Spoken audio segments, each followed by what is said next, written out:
Everyone, welcome to इकरास biology. आज के इस लेक्चर में हम डिस्कस करने वाले हैं डाइजेशन इन लार्ज इंटेस्टाइन। इससे पहले हमने डाइजेशन इन स्मॉल इंटेस्टाइन को डिस्कस कर लिया था, ठीक है। अब ये है, इसका अभी हम स्ट्रक्चर देखते हैं। ये क्या है? ये लार्ज इंटेस्टाइन है।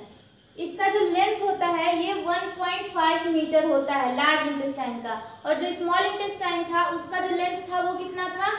वो 6.5 to 7 मीटर उसका लेंथ था, है ना। अब आप लोगों के दिमाग में ये क्वेश्चन आ रहा होगा कि जब उसका लेंथ ज़्यादा था तो उसको स्मॉल इंटेस्टाइन क्यों कहा जाता है, और इसका लेंथ, इसका कितना है? लार्ज इंटेस्टाइन का लेंथ 1.5 मीटर, और उसका कितना था स्मॉल इंटेस्टाइन का? 6.5 मीटर, है ना। तो अब इसको, ये तो कम है, तो इसको लार्ज इंटेस्टाइन क्यों कहा जा रहा है? क्योंकि ये किस बेसिस पे लिया गया है? ये इसके चौड़ाई के बेसिस पे लिया गया है, ब्रेथ कितना चौड़ा है। हाँ, तो ये जो स्मॉल इंटेस्टाइन था वो ज़्यादा चौड़ा नहीं है, लेकिन ये जो लार्ज इंटेस्टाइन है उसका ब्रेथ ज़्यादा, इसका डायमीटर ज़्यादा, ये चौड़ा है, इसलिए इसको लार्ज इंटेस्टाइन बोला गया है, ठीक है। अब यहाँ पे हम देखते हैं जो ये लार्ज इंटेस्टाइन है वो कितने पार्ट्स में डिवाइड हुआ है। इसके 3 पार्ट्स हैं। क्या क्या? Caecum, colon and rectum. जो सीकम है वो क्या है? ये फर्स्ट पार्ट है, लार्ज इंटेस्टाइन का फर्स्ट पार्ट है। ये है, ये क्या है? यहाँ से स्मॉल इंटेस्टाइन का लास्ट पार्ट है। स्मॉल इंटेस्टाइन का लास्ट पार्ट क्या था? इलियम, है ना। ये इलियम है। इलियम जाके कहाँ ओपन होता है? ये सीकम में। ये यहाँ पे क्या होगा? सीकम क्या है?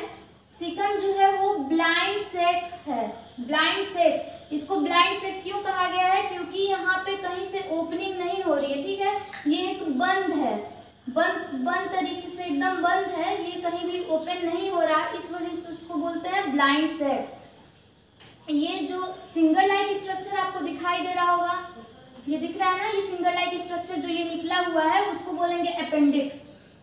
इसका मेनली कोई फंक्शन नहीं होता है बॉडी में, ये ह्यूमन बॉडी में कोई फंक्शन नहीं करता है, जबकि इसका डिसऑर्डर जरूर होता है। इसका डिसऑर्डर क्या होता है? जब अनडाइजेस्टेड फूड होता है वो आके इसमें क्या होता है?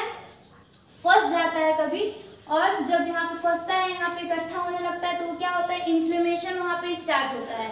इन्फ्लेमेशन जब होता है तो वहाँ पे पेन होने लगता है। पेन होता है तो उसको क्या करते हैं? उसको ऑपरेट करना पड़ता है और उसको कट करके बॉडी से रिमूव करना रहता है। जबकि इसका कोई अपेंडिक्स का ह्यूमन में कोई भी वर्क नहीं है, यहाँ पे इसका कोई फंक्शन नहीं है, ठीक है। तो इसका ये पहला पार्ट कौन कौन सा है? ये लार्ज इंटेस्टाइन है, लार्ज इंटेस्टाइन। इसको 3 पार्ट्स में डिवाइड किया गया है ना। इसके 3 पार्ट्स हैं, कौन कौन से? पहला है सीकम, सीकम। दूसरा है कोलन, कोलन, एंड थर्ड क्या है? रेक्टम।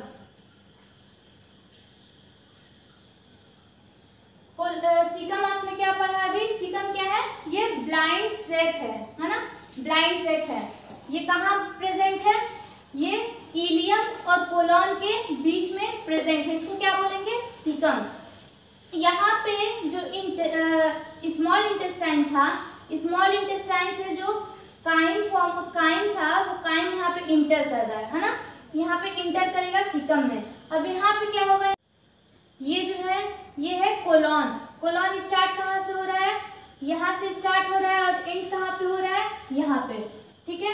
ये लार्ज इंटेस्टाइन का लार्जेस्ट पार्ट है ना। ये कोलन जो है वो लार्ज इंटेस्टाइन का लार्जेस्ट पार्ट है। सीकम बस इतना दूर है, ठीक है। उसके बाद ये कोलन देखिए आप, कोलन यहाँ से स्टार्ट हो रहा है और यहाँ पे एंड हो रहा है, तो ये सबसे लार्जेस्ट पार्ट है लार्ज इंटेस्टाइन का। ये जो ऊपर की तरफ गया है यहाँ से, इसको हम बोलेंगे असेंडिंग कोलन, इसका नाम है असेंडिंग कोलन। और जो इधर गया, ये सीधे स्ट्रेट जो गया है, इसको बोलेंगे ट्रांसवर्स कोलन, ठीक है। इसको बोलेंगे ट्रांसवर्स कोलन। और ये जो नीचे की तरफ जो जा रहा है, ठीक है ना, ये पोर्शन जो नीचे की तरफ जा रहा है इसको हम बोलते हैं डिसेंडिंग कोलन। और ये जो नेक्स्ट नेक्स्ट है यहाँ से जो ये कर्व जो ये बन रहा है, ये जो घुमा हुआ स्ट्रक्चर जो आपको दिखाई दे रहा है, इसको बोलेंगे ये सिग्मॉइड कोलन। हाँ, ये जो इतना एरिया है ये क्या है, सिग्मॉइड कोलन। नेक्स्ट यहाँ पे क्या आ जाएगा, रेक्टम, ये जो थर्ड पार्ट है। तो यहाँ पे होता क्या है, यहाँ से स्मॉल इंटेस्टाइन से कहाँ एंटर हुआ, ये सीकम में आया, सीकम से ये कहाँ जा रहा है, कोलन में। कोलन में जाने के बाद ये यहाँ पे नेम तो चेंज हो गया, यहाँ पे फीसेस, ठीक है। ये कोलन में जाने के बाद यहाँ पे एब्जॉर्प्शन होने स्टार्ट हुआ। यहाँ पे एब्जॉर्प्शन किस चीज का हो रहा है, यहाँ पे वाटर और सॉल्ट का एब्जॉर्प्शन हो रहा है। किसका, वाटर और किसका हो रहा है, सॉल्ट का। यहाँ पे एब्जॉर्प्शन स्टार्ट हो रहा है। तो अगर यहाँ पे भी दो तरीके का प्रॉब्लम दिखाई देता है। अगर यहाँ पे जो वाटर है वो एब्जॉर्ब ना हो तो क्या प्रॉब्लम होगा, और अगर यहाँ पे जो वाटर है वो ज़्यादा जब एब्जॉर्ब होने लगता है तब यहाँ पे किस टाइप का प्रॉब्लम दिखाई देता है, ये हम देखते हैं। तो अगर यहाँ पे जो वाटर है कोलन में, लार्ज इंटेस्टाइन में जो वाटर है, अगर वो एब्जॉर्ब नहीं हो रहा है तो यहाँ पे क्या कॉज करेगा, ये डायरिया कॉज करेगा। अगर वाटर एब्जॉर्ब नहीं हो रहा है तो डायरिया कॉज करेगा। और अगर यहाँ पे जो वाटर है वो ज़्यादा एब्जॉर्ब हो रहा है तो यहाँ पे कॉन्स्टिपेशन कॉज हो जाएगा, ठीक है ना, कॉन्स्टिपेशन। तो यहाँ पे ये भी देखा जाता है कि इसमें वाटर जो है वो कितना एब्जॉर्ब हो रहा है। अगर नहीं एब्जॉर्ब हो रहा है तो डायरिया कॉज होगा, और अगर ज़्यादा से ज़्यादा एब्जॉर्ब हो रहा है तो यहाँ पे क्या होगा, कॉन्स्टिपेशन। देन यहाँ पे वाटर और सॉल्ट एब्जॉर्ब हुए। अब जो अनडाइजेस्टेड मटेरियल है, जो फीसेस है, वो क्या फिर आगे ये मूव करेगा रेक्टम में, एंड देन फिर ये बॉडी से रिमूव हो जाएगा।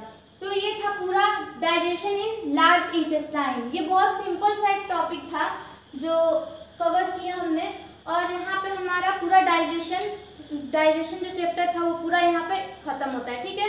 ये टॉपिक हमारा पूरा एंड हुआ। अगर इससे आपको कोई प्रॉब्लम हो तो प्लीज़ कमेंट बॉक्स में कमेंट करें, और अगर आपको अच्छा लगे तो लाइक, सब्सक्राइब एंड शेयर करें, ठीक है। Thank you so much.